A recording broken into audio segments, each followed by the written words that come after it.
Morning Sagittarius, welcome to your weekly read for the 20th to the 26th of February.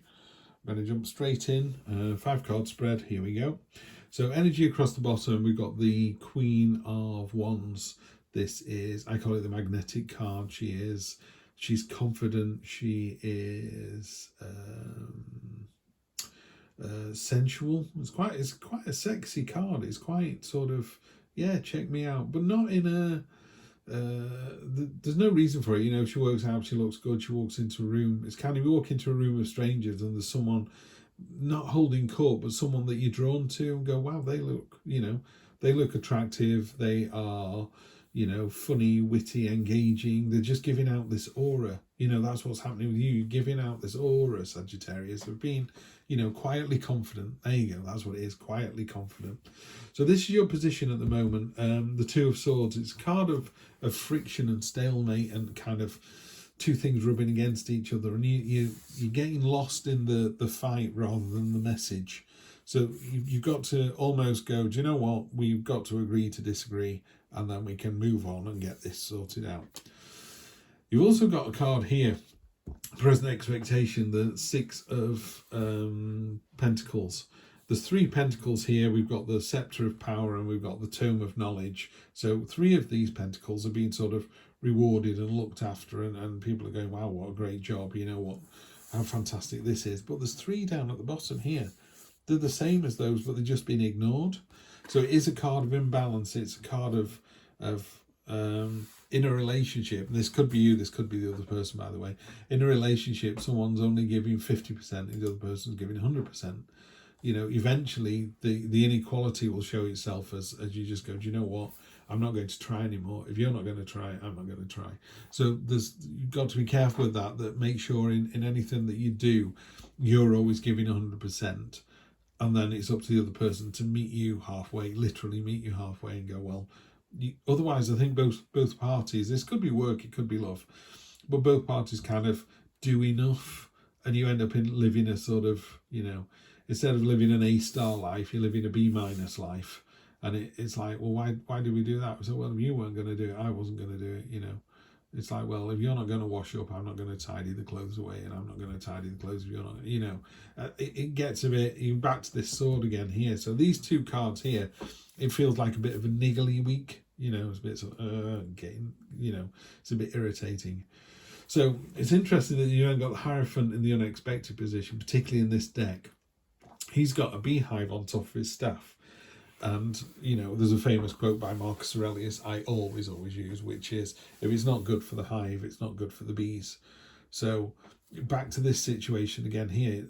Somebody at some point, this is you, by the way, Sagittarius, needs to step up, needs to be the bigger person, the better person.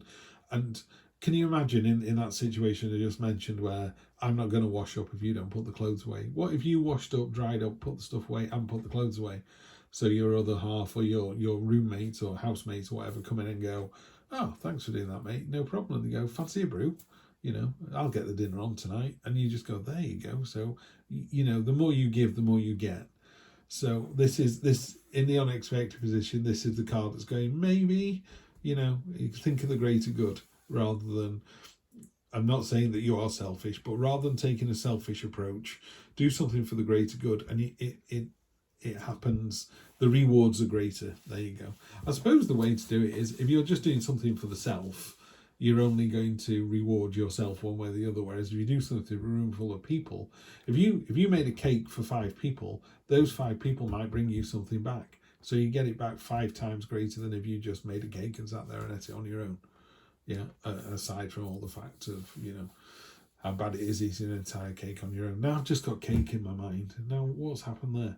So moving on, next week something's coming out of left field. You don't know what it is. It's going to come as a complete surprise. There's nothing you can do about it. It is the Wheel of Fortune in a traditional read.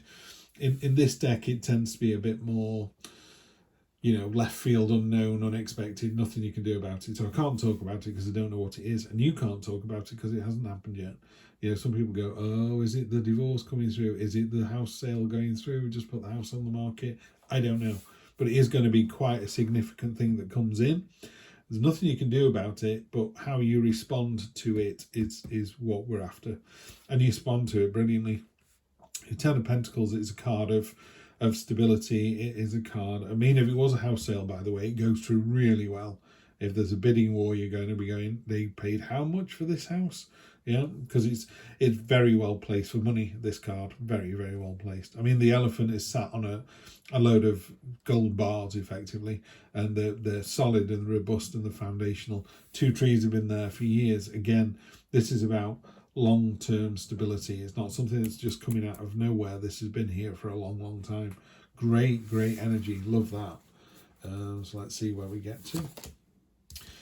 We've got the Four of Pentacles on top of the Two of Swords. The Four of Pentacles is a card of hoarding, and it's one of the fantastic illustrations in this. I love this. I love it because sometimes I can put other cards next to it. This person is down there absolutely fine, holding on to what they've got, but the world is passing them by. You know, it's a card of status quo, and that's what's happening here. There's this stalemate and this status quo all the time here, so you need to get that resolved. There you go. So, yeah, it's not going to work with that one because it's the wrong way around. This is a great, great card to get on top of the expectation card here. This is a card of your North Star. You know, it's a card of hope, promise, optimism. Also, what I really like about this card is there's the mirroring going on. Mirroring is something I've been looking at recently in tarot and or generally really for you know, your own kind of well-being. Mirroring is when you take your name out of a situation and try and look at yourself as other people see you. And it's a really, really hard thing to do because you know yourself inside and out. You know that when you trumpet smells, you know that sometimes you're not the nicest person on the planet. But how do other people see you? You know, and you might be surprised how high an opinion people have of you.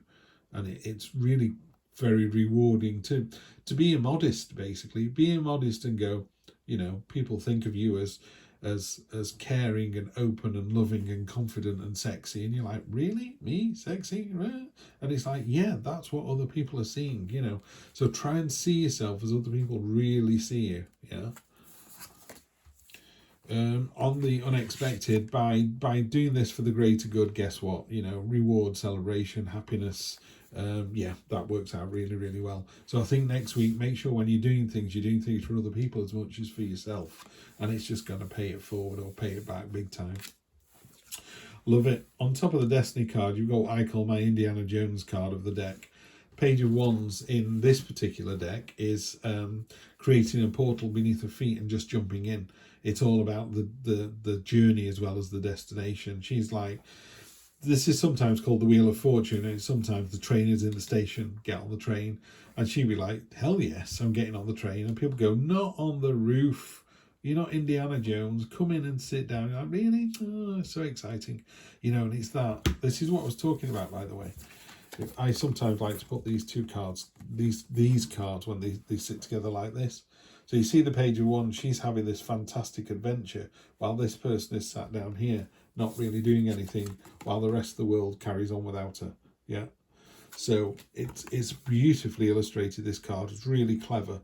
That's exactly what the Four is. There's nothing wrong with being down here. You've got food, you've got drink, you can get out whenever you're ready. But the world is passing you by.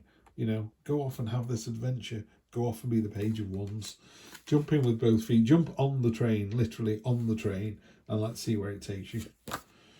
And then on top of the 10, we've got the Devil. I'm not too concerned about that because this is also incredibly powerful all the way along here.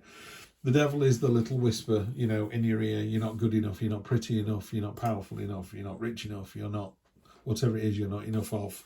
And he's like, what load of rubbish. Yeah.